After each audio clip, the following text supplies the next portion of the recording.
Feito, então. Então, um bom dia, uma boa tarde, uma boa noite para quem vai acompanhar.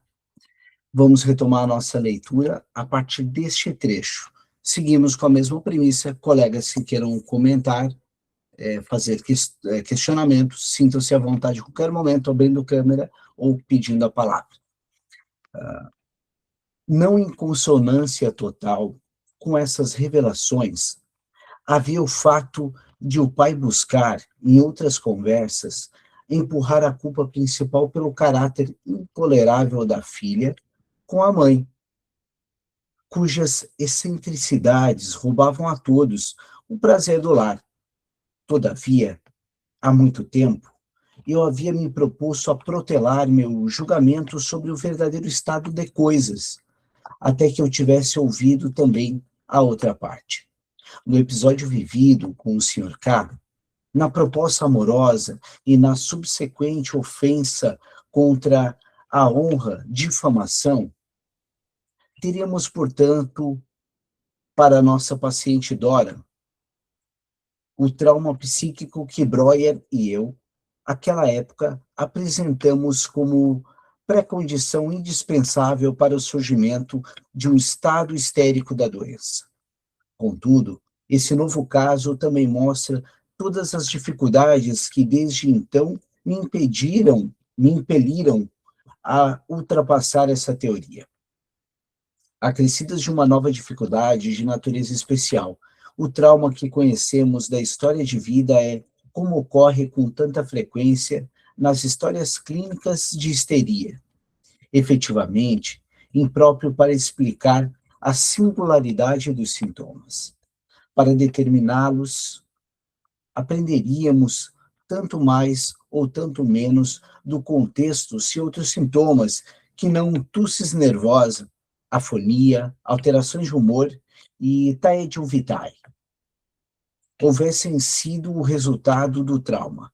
Mas agora, a isso ainda se junta o fato de que uma parte desses sintomas, a tosse e a falta de voz, já foi produzida pela doente anos antes do trauma, e que as primeiras manifestações remontam de fato à infância, já que ocorreram no 8º ano de vida. Precisamos, portanto, se não quisermos desistir da teoria traumática, recorrer à infância, para que ali procurar influências ou impressões que possam ter efeito análogo ao de um trauma. Olha só a teoria dele se desenhando aqui, né? E então é realmente digno de nota, mesmo na investigação de casos em que os primeiros sintomas não se haviam instalado na infância. Vi-me estimulado a rastrear a história de vida até os primeiros anos da infância. Vamos ver o que ele fala na nota de rodapé aqui, pessoal. Vamos ver se tem algo importante. Comparar meu ensaio Zura Etiologic der Histeria sobre a etiologia da histeria.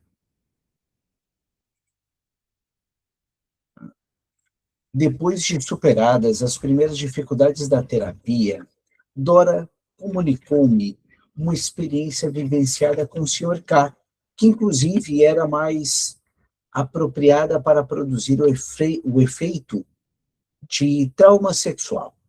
Naquela época, ela estava com 14 anos.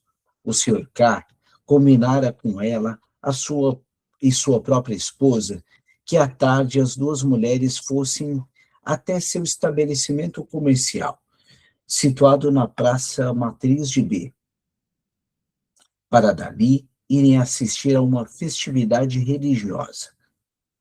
Mas ele induziu sua esposa a ficar em casa, liberou os empregados e estava sozinho quando a garota entrou na loja. Quando se aproximava a hora da procissão, pediu à menina que o esperasse junto à porta que levava da loja ao andar superior. Enquanto ele baixava as cortinas, em seguida ele retornou e, em vez de passar pela porta aberta, subitamente apertou a garota contra si e deu-lhe um beijo nos lábios. Aí estava a situação que provocaria uma nítida sensação de excitação sexual em uma garota intocada de 14 anos. Vamos visitar aqui também, se tem algo relevante. Freud usa a palavra Amberut de forma eufemística para dizer virgem. Por isso é o intocado ali que ele utiliza, né? Porém, nesse momento, Dora sentiu um forte nojo. Desvencilhou-se e, passando em frente ao homem, correu em direção à escada e dali até a porta da rua. Mesmo assim, o contato com o Sr. K perdurou. Nenhum dos dois jamais fez menção a esta pequena cena, e ela também afirma tê-la mantido como segredo até a confissão no tratamento. Além disso, no período que se seguiu, ela evitou qualquer ocasião de ficar sozinha com o Sr. K. Por aquela época, o casal K combinara uma excursão de vários dias, da qual também Dora deveria participar. Após o beijo na loja, ela cancelou sua participação sem apresentar motivos. Colegas, pontuações, observações, o que vocês sentem e observam dessa situação aqui? Alguém quer compartilhar algo? Até mesmo porque está bem autoexplicativo, né? Mas aí a gente segue mais um pouquinho. Mas notem que ela cancela a partir daí de forma sem dar nenhuma explicação, né? Então imagine a questão, será que não chamou a atenção dos pais, né? Essa mudança de comportamento tão abrupto. Nessa cena, que na série é a segunda e no tempo é a primeira. O comportamento da menina de 14 anos já é inteiramente histérico. Toda pessoa em quem uma causa de excitação sexual provoca sentimentos preponderantes ou exclusivamente desprazerosos, eu consideraria sem receio uma histérica, independentemente de ela ser capaz de produzir sintomas somáticos ou não. Olha só que interessante isso, né? Somáticos ou não. Esclarecer o mecanismo dessa inversão de afeto permanece sendo uma das tarefas mais importantes e, ao mesmo tempo, uma das mais difíceis da psicologia da neurose. Segundo meu próprio julgamento, ainda estou em uma boa distância desta meta. E também no quadro dessa comunicação, só poderei apresentar uma parte daquilo que sei. O caso de nossa paciente Dora ainda não está suficientemente caracterizado pelo destaque da inversão de afeto. É preciso dizer, além disso, que aqui ocorreu um deslocamento da sensação. Em vez da sensação genital, que de certo não teria faltado em uma moça saudável sob tais circunstâncias. Configura-se nela a sensação de desprazer que é própria da membrana mucosa da entrada do tubo digestivo, um nojo. Vamos só verificar aqui se tem algo interessante. A apreciação dessa circunstância será facilitada, posteriormente vai ser explicado. De certo, a excitação labial através do beijo, exerceu influência sobre essa localização, mas ainda acredito reconhecer também o efeito de outro fator. O nojo, sentido naquela ocasião, não se tornou um sintoma permanente em Dora. Além disso, na época do tratamento, ela só existia, por assim dizer, de maneira potencial. Ela comia mal, chegando a confessar uma moderada aversão por alimentos. Em compensação, aquela cena deixara outra consequência, uma alucinação sensorial que, de tempos em tempos, voltava a surgir durante seus relatos. Dizia que continuava a sentir a pressão daquele abraço na parte superior do corpo. Olha que interessante isso, ela continuava a sentir a pressão na parte superior do corpo. De acordo com certas regras da formação dos sintomas, as quais vinha a conhecer em conjunção com outras particularidades da doente que de outra forma seriam inexplicáveis. Eu vou só abrir um parêntese aqui para compartilhar com vocês uma frase do Gabor Maté que eu acho muito interessante. O trauma não está na cena, o trauma está no corpo. Né? O Gabor Maté trabalha muito com essa linha, que é uma linha oriunda muito do ferido. Cristiane, por favor. Bom dia a todos e todas. Essa questão do sintoma e do trauma que está no corpo, tem uma personagem no Irmãos Karamazov, do Dostoiévski, que ela é uma senhora viúva há muitos anos, a filha é histérica, a filha adolescente tem a histeria, e ela, ao ser cortejada por um jovem que beijou a mão dela, deu um beijo na mão dela, e ela ficou meses depois disso, e ela sentiu aquele ardor, aquela excitação, e ela ficou meses com o pé inchado. Um inchaço que ela não entendia, os médicos não entendiam o porquê. Ela vivia com o pé na salmoura e com o pé inchado. E aí a gente vê esse deslocamento na histeria, né?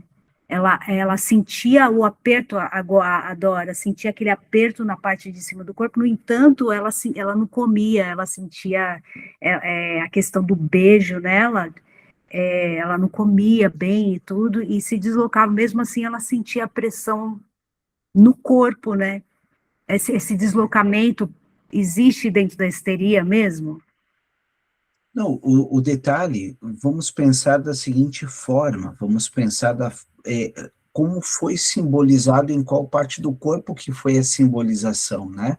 Porque a gente vai visitar outras histéricas do Freud, que aquela clássica, eu acho que é Elizabeth von R, não tenho certeza, que era que a perna não se movia, e ela sentia um desejo sexual, se eu não estou equivocado, pelo cunhado. Né? Então ela acaba sentindo na pele e daí dando sentido na questão de eu não vou me deslocar até lá, então a perna somatiza. Já tem um outro caso que o Freud vai citar de uma menina que fica cega e não tem nenhum problema físico mediante uma cena que ela olha. Né? Então vamos supor que essa personagem do Dostoiévski, o que aconteceu com esse pé, né? No sentido de um inchaço, de eventualmente não poder também chegar até lá, que seja assim, né? Como que ela conta esse trauma, vamos partir desse pressuposto. Eu leio dessa forma, deixo aberto para os colegas para lerem de outra forma, né?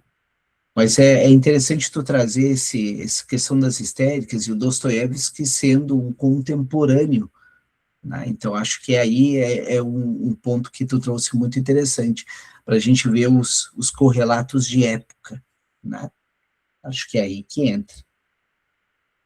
Mais algum colega? Não? Então, vamos seguir mais um pouco. Por exemplo, não querer passar por nenhum homem que ela visse em uma conversa animada ou afetuosa com uma mulher. Criei para mim a seguinte reconstrução do desenrolar dos eventos naquela cena. Penso que ela sentiu, num impetuoso abraço, não apenas o beijo em seus lábios, mas também a pressão do membro ereto contra o seu corpo.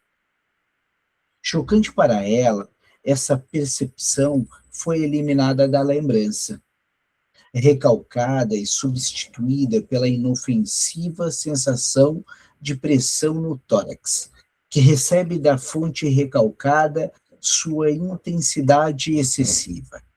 Um novo deslocamento, portanto, da parte inferior do corpo para a parte superior. Agora, vamos ver o que está escrito aqui. Agora, provavelmente, vai ter a resposta da Cristiane aqui. Esses deslocamentos, na verdade, não estão sendo tomados com a finalidade de oferecer essa única explicação, mas se revelam uma exigência irrefutável para a explicação de uma grande série de sintomas. Desde então, fiquei sabendo do mesmo efeito de pavor causado por um abraço, sem beijo. Tratava-se de uma noiva, outrora afetuosamente apaixonada, que, devido ao repentino esfriamento da relação com seu noivo, procurou-me, apresentando grave alteração de humor. Nesse caso, sem maior dificuldade, houve êxito em reconduzir o pavor à ereção masculina percebida, mas eliminada da consciência. Aí, então, o que temos em comum nas duas é o fato de não querer ver algo, naturalmente por pudor, né? Então, vamos partir do pressuposto que o caso do Dostoiévski, do deslocamento para o pé, certamente não era a questão do beijo também o problema, né? Mas o que ela sentiu a mais. Por outro lado, a compulsão, essa palavra aqui é bem importante a gente guardar, tá, pessoal? Ela aparece muito no Freud, em especial em alemão. A compulsão, Zwang, e seu comportamento se construía como se originasse da lembrança inalterada. Ela não gostava de passar por nenhum homem que ela acreditasse estar sexualmente excitado, porque não queria voltar a ver o indício somático dessa excitação.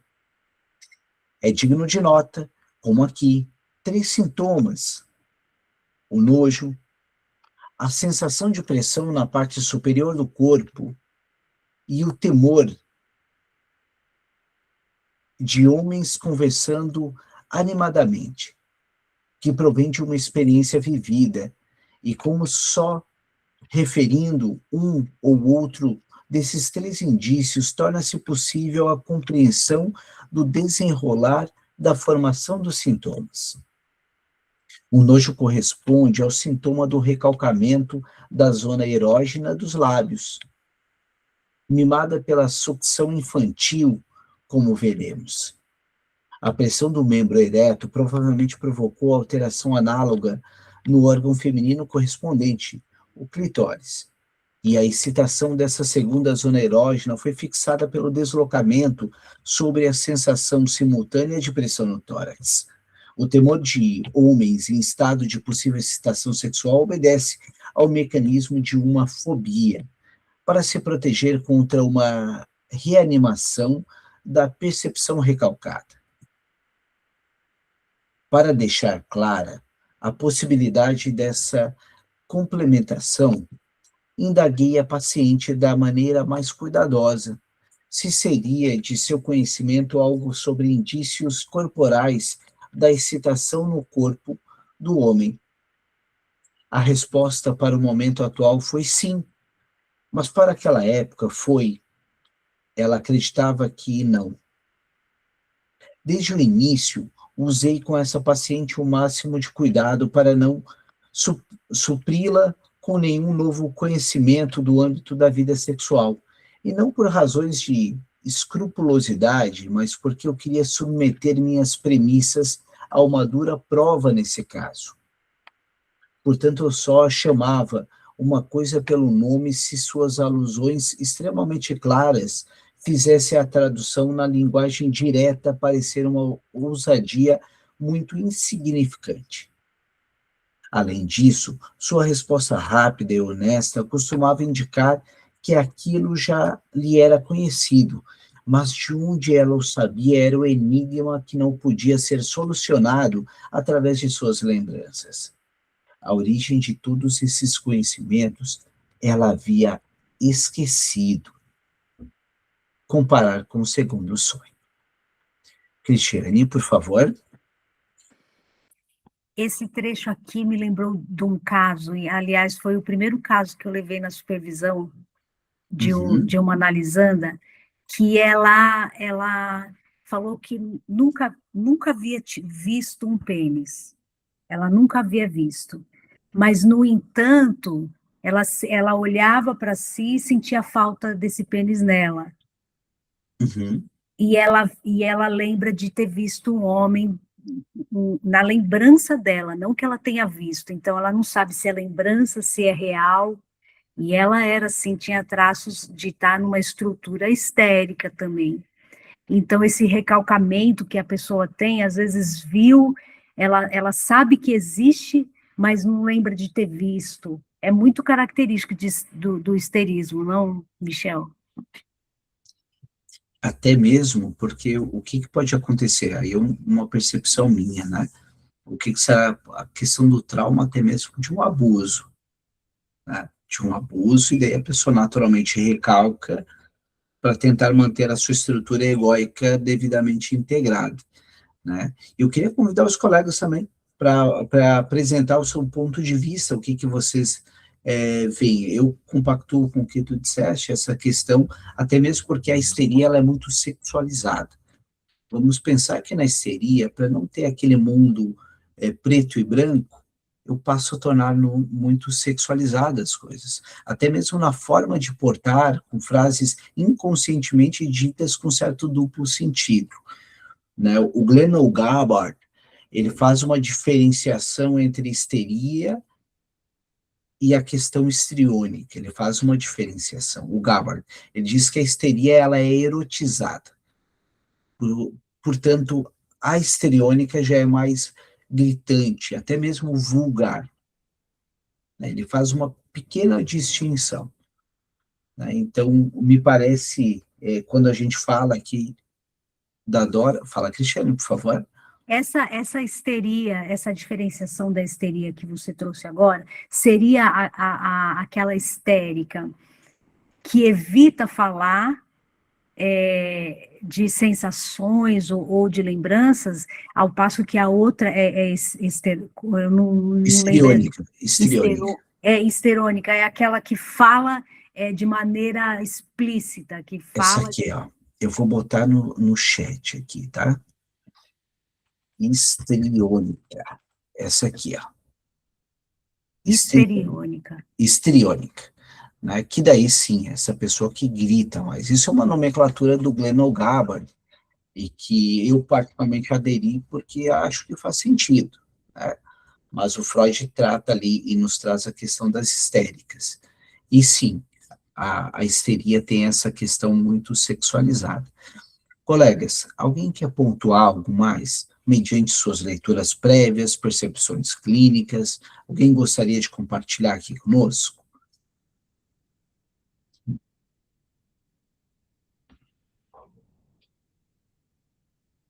Seria a Sabina que foi tratada pelo Jung?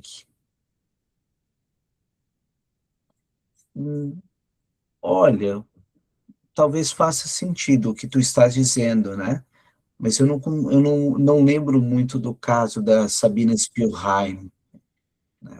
Não sei, não lembro direito, Diego, mas eu tenho a Sabina Spielheim como histérica, né? Eu não lembro de muito detalhe. Natália, por favor, compartilha conosco. Na verdade, é mais uma dúvida, né? Eu ainda estou muito na teoria, não estou na prática ainda, mas algumas coisas que eu já escutei em aula e já li, é que hoje a histérica talvez seja um pouco diferente da histérica dessa época aqui de Freud, né?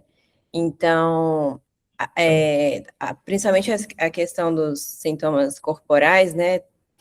Já escutei que não se vê tanto quanto antes. Então, a forma de identificar uma histérica hoje mudou, assim, né? Como a gente consegue... Eu sei que não se resume só aos sintomas corporais, essa questão do gritar e tudo, assim, o que a gente pode levar em conta na clínica hoje para poder identificar uma histérica? O que a gente identifica? A gente tem muito uma pergunta, né? A histeria tem muito aquela questão de quem sou eu? Na neurose tem muito sobre isso. né? Eu lembro que tem um autor que diz, enquanto a neurose obsessiva é o que me falta, o outro é mais ou menos quem eu sou. A histeria tem essa característica de se botar como objeto de desejo do outro. Essa é uma grande característica histérica. Eu fico pensando sobre o que ele quer de mim. Se a gente trazer para a mitologia grega, a gente falaria da ninfa Eco, que é o par romântico do Narciso. A ninfa Eco, que por sua vez não tem corpo, mas reverbera o pedido e o que os outros falam. Essa seria a histeria frente a uma ótica, uma intersecção com a mitologia, né? Não somatizando, mas nessa ausência de o que ele quer de mim, ou o que ela quer de mim, haja vista que homens também podem ser. Eu vou ler aqui o que a Carla falou, e depois eu passo ali para a Cristiane. Penso que tem as perseguições, as fantasias, o desejo insatisfeito. Sim, isso que tu disseste é importante, Diego. O desejo de ficar desejando, né? A histérica tem a insaciabilidade, essa palavra. Penso que perseguições, fantasias ainda existe hoje. A fantasia, sim, com certeza absoluta. Na verdade, as fantasias como norteiam muito da nossa clínica ainda hoje. A perseguição, quando fala, eu vou muito para a paranoia. Ela pensa, procura estar nos mesmos, aquela pessoa que procura estar nos mesmos lugares. Eu não sei, Carla, não entendi aqui esse ponto, mas a perseguição, ela vai muito para a questão mais paranoica na minha concepção, tá? Cristiane, por favor. Essa pergunta da Natália é muito importante, porque a gente recebe a histeria de várias maneiras na clínica, eu acho. E uma delas ao meu ver, é a mais polêmica, não sei, depois o pessoal que está atendendo fala, é a questão da bissexualidade. A histeria muito está atravessada nessa questão da bissexualidade do indivíduo. A pessoa não sabe se gosta de homem, se gosta de mulher. Pelo menos eu peguei uns 3 casos assim, e ainda estou tratando uma que está comigo, que existe esse tipo de histeria, que vem também de um abuso na infância e traz ali, e a pessoa não sabe quem é. É justamente o que o Michel falou, não sabe quem é. Eu vou passar para a Luciana. Por favor, Luciana.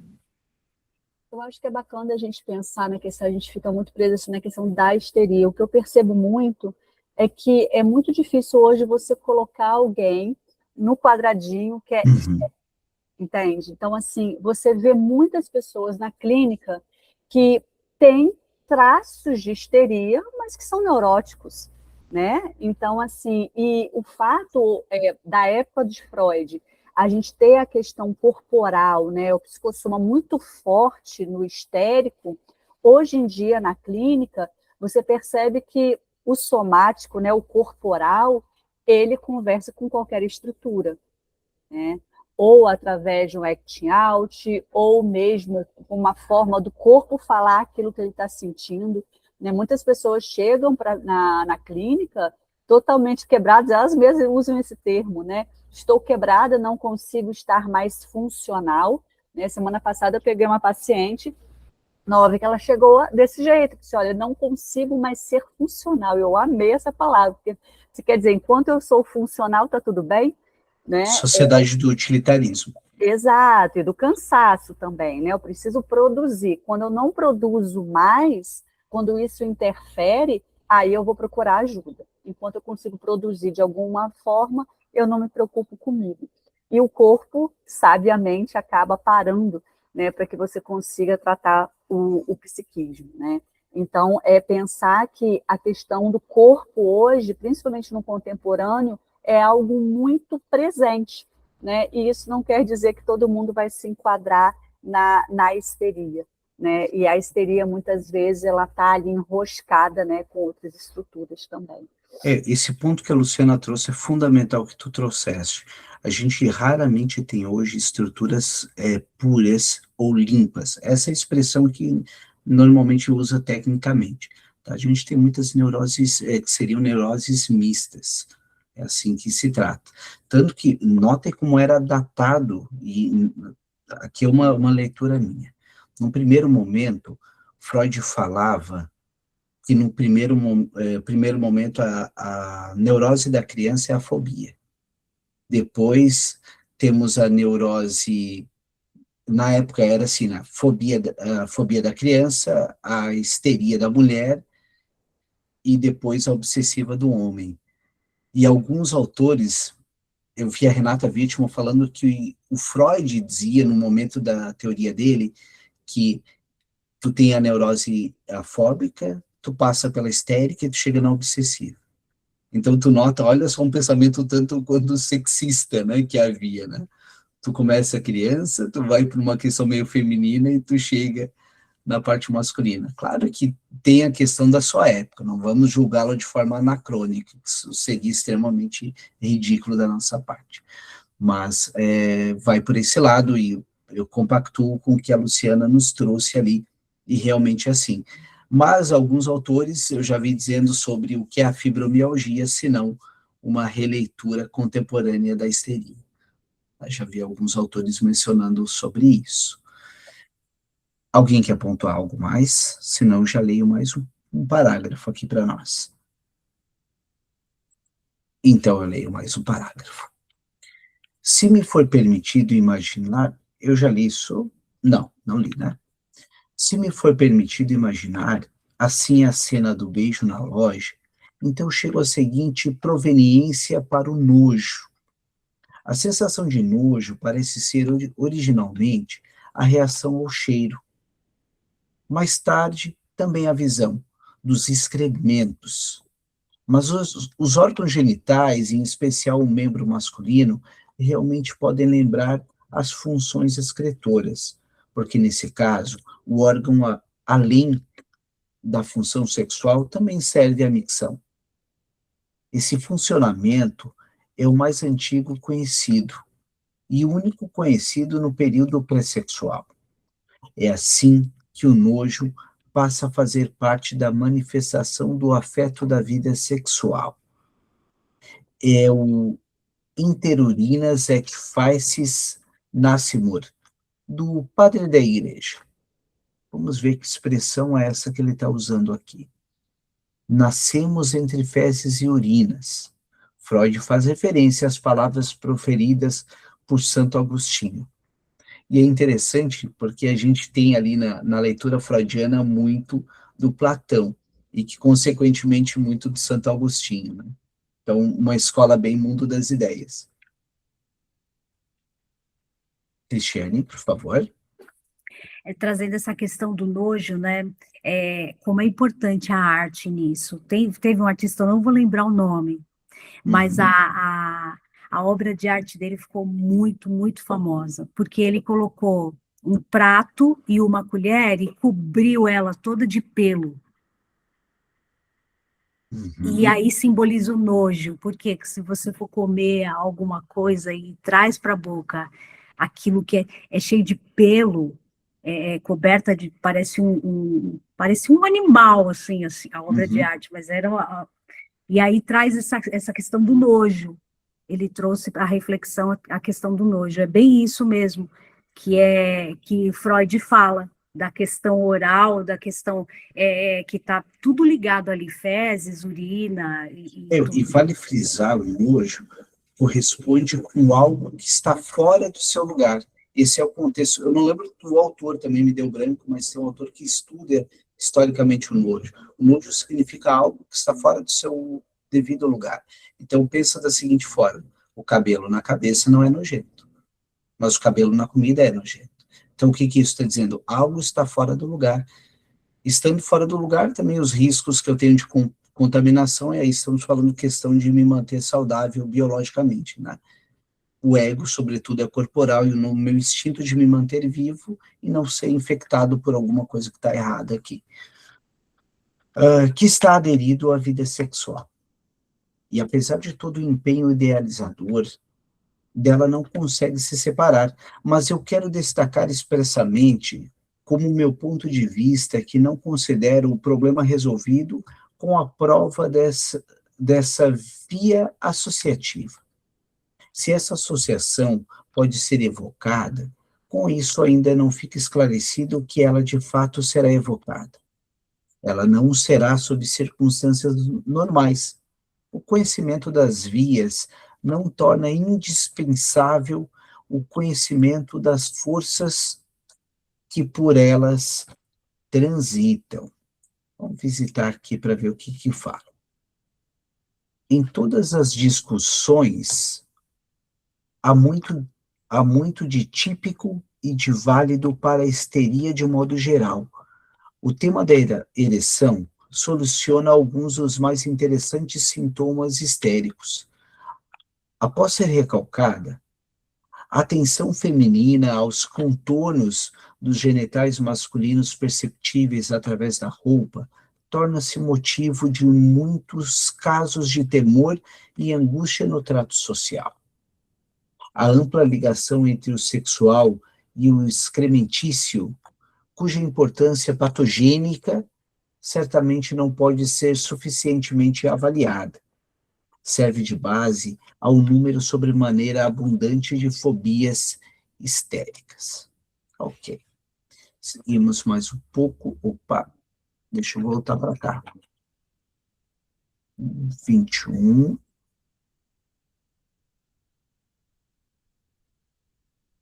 Passou reto aqui, pessoal. Aqui. Além disso, não achei fácil voltar a atenção da minha paciente para seu contato com o Sr. K. Ela afirmava que nada mais tinha com essa pessoa, a camada superior de todas as ideias que lhe ocorriam nas sessões, tudo que facilmente lhe vinha à consciência e que ela conscientemente se lembrava do dia anterior, sempre se referia ao pai. Era bem verdade que ela não conseguia perdoar o pai pela continuação do contato com o Sr. K e principalmente com a senhorita K. Todavia, sua versão sobre o contato era diferente de que o próprio pai queria alimentar. Para ela, não havia nenhuma dúvida de que era uma relação amorosa trivial e que ligava seu pai à jovem e bela mulher. Nada que pudesse contribuir para confirmar essa proposição escapava à sua percepção implacavelmente apurada nesse particular. Aqui não havia nenhuma lacuna em sua memória. A convivência com os K já havia começado antes do grave adoecimento do pai, mas só se tornou íntima quando, durante a doença, a jovem senhora arvorou-se oficialmente de cuidadora, enquanto a mãe se mantinha afastada do leito do enfermo. Na primeira temporada de férias de verão, após a convalescença, ocorreram coisas que tiveram necessariamente de abrir os olhos de qualquer pessoa para a verdadeira natureza dessa amizade. Abre aspas. Juntas, as duas famílias haviam alugado uma ala do hotel.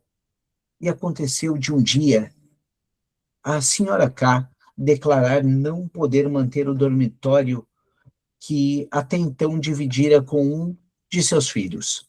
E poucos dias mais tarde, o pai de Dora desistiu de seu quarto e ambos ocuparam outros quartos nas extremidades, separados apenas pelo corredor, enquanto os quartos de que abriram mão não ofereciam essa garantia contra perturbações. Quando mais tarde ela repreendeu o pai por causa da senhora K, ele costumava dizer que não entendia essa hostilidade e que as crianças teriam, ao contrário, todos os motivos para ser gratas à senhora K. A mãe, a quem ela então se dirigiu para o esclarecimento sobre essa conversa obscura, comunicou-lhe que o pai, naquela ocasião, estava tão infeliz que havia querido cometer suicídio no bosque. Mas a senhora K, que o teria pressentido, fora atrás dele e, com suas súplicas, tê-lo-ia convencido a se preservar aos seus. Naturalmente, ela não acreditava nisso. Não há dúvida de que eles teriam sido vistos juntos no bosque. E aí, o papai inventou esse conto sobre o suicídio para justificar o encontro amoroso. Vamos visitar aqui o que Redem-vos, vamos ver o que é isso. Essa preceptora que lia todos os livros sobre vida sexual e assuntos semelhantes e conversava com a garota... Michel. Oi, Kaline? Eu acho que foi... É o 22. Essa é a Opa. ligação com sua própria comédia suicida. Obrigado, Kaline. Essa é a ligação com sua própria comédia suicida, que, portanto, expressa a ânsia por um amor semelhante. Essa é a ligação com sua própria comédia suicida, que, portanto, expressa a ânsia por um amor semelhante. Deixa eu voltar aqui, terminar essa parte para a gente falar a respeito. Quando, então, retornaram a B, diariamente, o papai ficava em determinadas horas na casa da senhorita K, enquanto o marido estava na loja. Todas as pessoas estariam falando sobre isso e, de maneira insinuante, indagando-a sobre o assunto. Com frequência, o próprio Sr. K queixava-se amargamente à mãe de Dora, mas sempre a preservando de alusões ao tema, o que ela parecia considerar delicadeza de sua parte. Passeando juntos, o papai e a Sra. K sabiam arranjar tudo de tal forma que ficava sozinho com a Sra. K. Não havia dúvidas de que ela tirava dinheiro dele, pois fazia despesas que certamente não podia pagar nem com recursos próprios, nem com os do marido. O papai também começou a lhe dar grandes presentes para disfarçá-los. Também se tornou bastante mão aberta com a mãe e com ela própria, Dora. A mulher, então, achacada, que inclusive precisou procurar uma clínica psiquiátrica durante meses, pois não conseguia andar, desde então estava saudável e cheia de vida. Pessoal, observações, o que vocês entenderam desse parágrafo, o que vocês pensam do que foi visto previamente ali? Qual é a percepção de vocês? Alguém quer comentar? Alguém se arrisca? O que entendeu? Vamos lá, Cristiane, por favor. Vou arriscar, tá, Michel? Assim, a princípio, no comecinho da leitura ali, dessa fala de Dora, né, dessa história que ela cria, parece um sentimento persecutório, a princípio. Mas agora, no finalzinho dessa fala, me pareceu que existia coerência, assim, que podia estar acontecendo alguma coisa entre o pai dela e a senhora K, né? Porque ele ficou mão aberta, enfim. Então, fica naquela dúvida, dentro da histeria, o que de fato é que está acontecendo e o que é fantasia. Porque pode ser que existiu a fantasia da traição do pai, né? Não sei. O que é importante a gente sempre lembrar, né, e aí é uma armadilha quando a gente começa a se ater com verdade histórica ou mentira histórica. A gente, nos é interessante, na verdade, é pensar sobre a verdade psíquica do nosso analisando. Né? Nesse caso, o que ela está me contando? E ao falar do pai, o que ela está contando dela nesse caso? Acho que aí entra um ponto. Vale frisar que esse caso Dora foi um caso que não foi muito bem sucedido, né?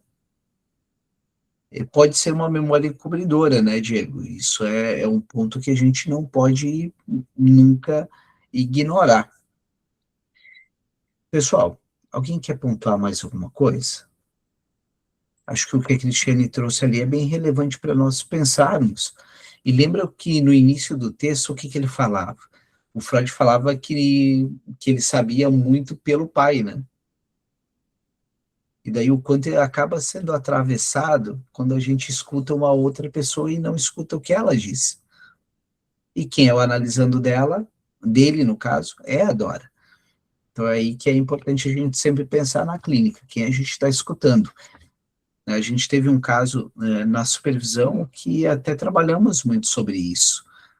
Quando a gente passa a falar inconscientemente, às vezes, mais o discurso dos pais do que do nosso analisando que está ali conosco. E é ele que nos interessa. Então, eu vou ler um último parágrafo aqui. Mesmo após terem deixado B, O contato de vários anos continuou, com o pai explicando de vez em quando que não tolerava o clima rigoroso e precisava fazer algo por si.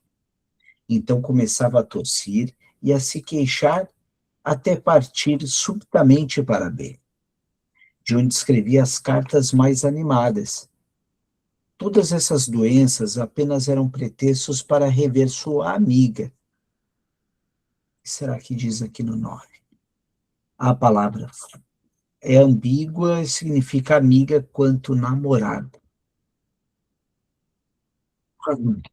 Então, um belo dia, ficou decidido que se mudariam para Viena, e ela começou a suspeitar de uma combinação.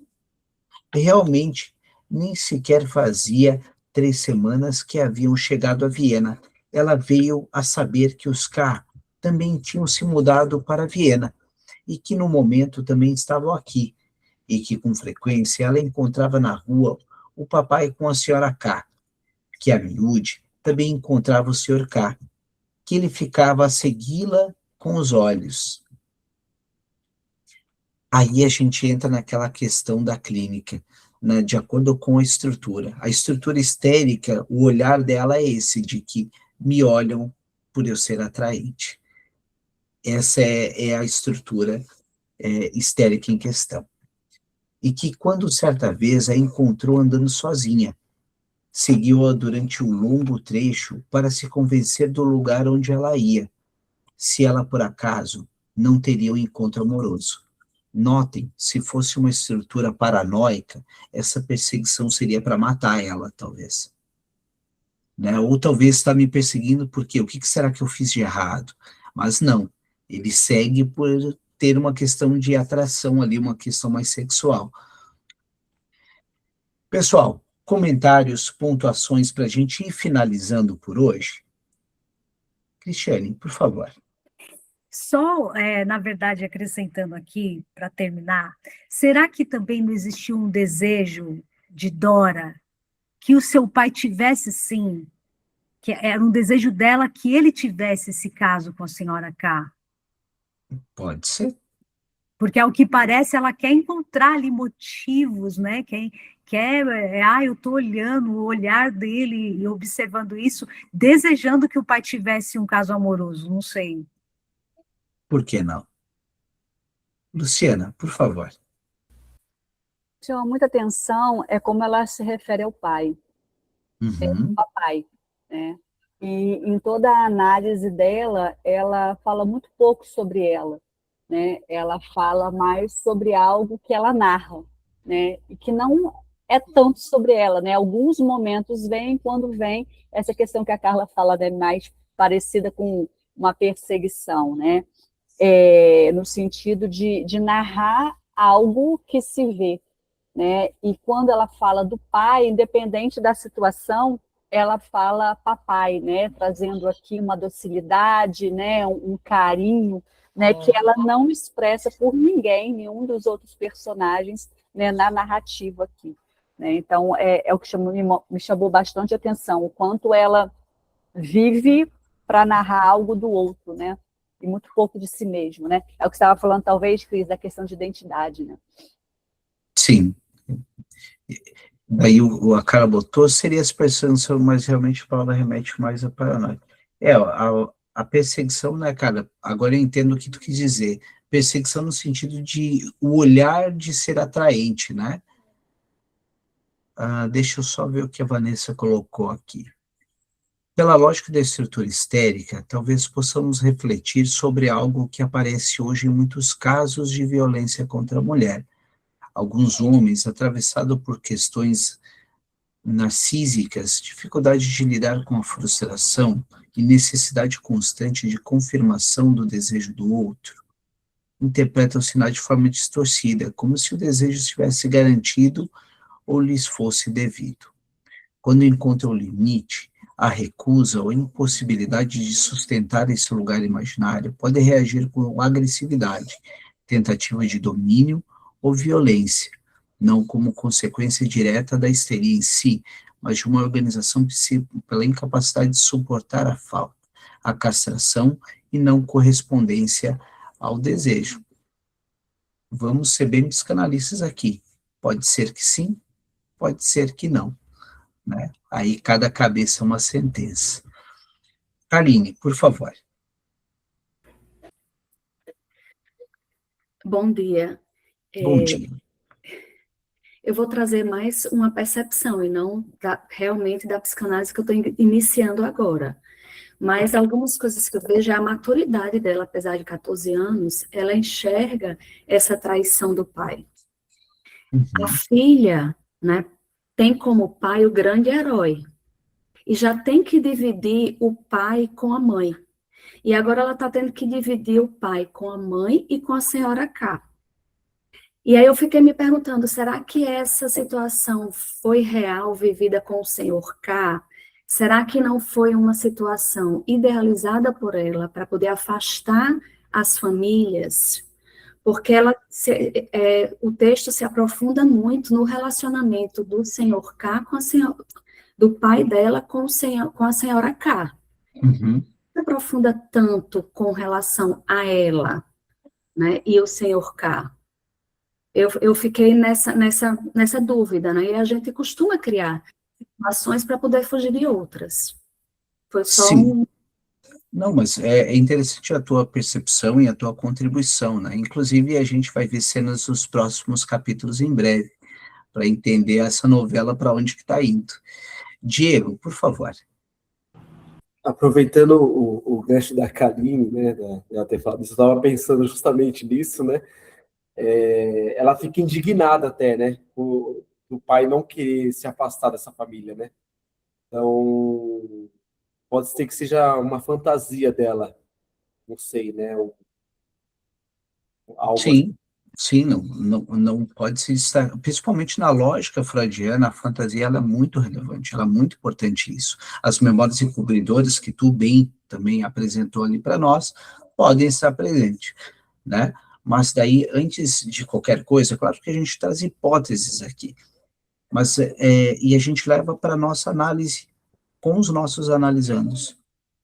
Cuidado com a pressa. Cuidado com a pressa. Não precisa ter essa pressa. Normalmente a gente mete os pés pelas mãos se a gente é vítima do furor curantes. Tá? Tem situações que podem levar bastante tempo. Eu lembro de um caso de uma analisanda que passou 7 meses em análise comigo, quando ela chegou num dia fatídico e disse, nossa análise não está dando certo. E aí eu disse para ela, o que faz você acreditar que não está dando certo? Dela, que eu estou mentindo para você. E aí eu perguntei para ela, o que fez você mudar de ideia agora?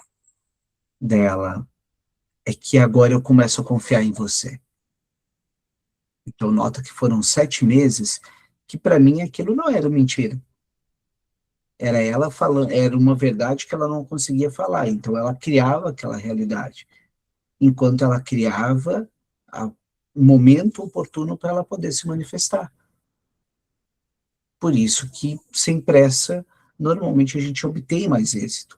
Quando a gente tem pressa demais, o percurso geralmente dá muito e muito errado, tá?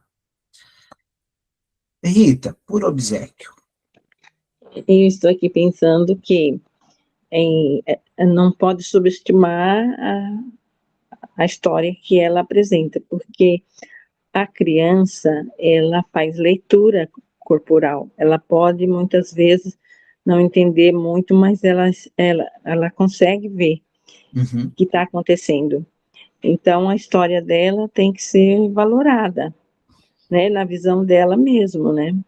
Perfeito. O jeito que ela conta, o que ela percebe, como que ela está percebendo. E outra coisa que pode acontecer é que os pais, eles, por mais que eles cuidam dos filhos, né, quando eles estão namorando, eles pensam que as crianças não entenderam, não sabem nada, e não é verdade. Então, imaginar a relação sexual com o pai, ela também pode ter visto alguma coisa, né? Porque ela era muito colada ao pai, percebe porque estava sempre junto, né? Então, precisa escutar mais a Dora, eu penso. Perfeito. Então, pessoal, escutando a Dora ou não, finalizamos por hoje. Voltamos amanhã com a supervisão. Os colegas que desejarem estar conosco, amanhã às 8 da noite a gente tem a supervisão. Quarta temos Além do Princípio do Prazer e assim sucessivamente, tá bom? Obrigado pela parceria de todos e boa semana, bons atendimentos. Tchau, tchau.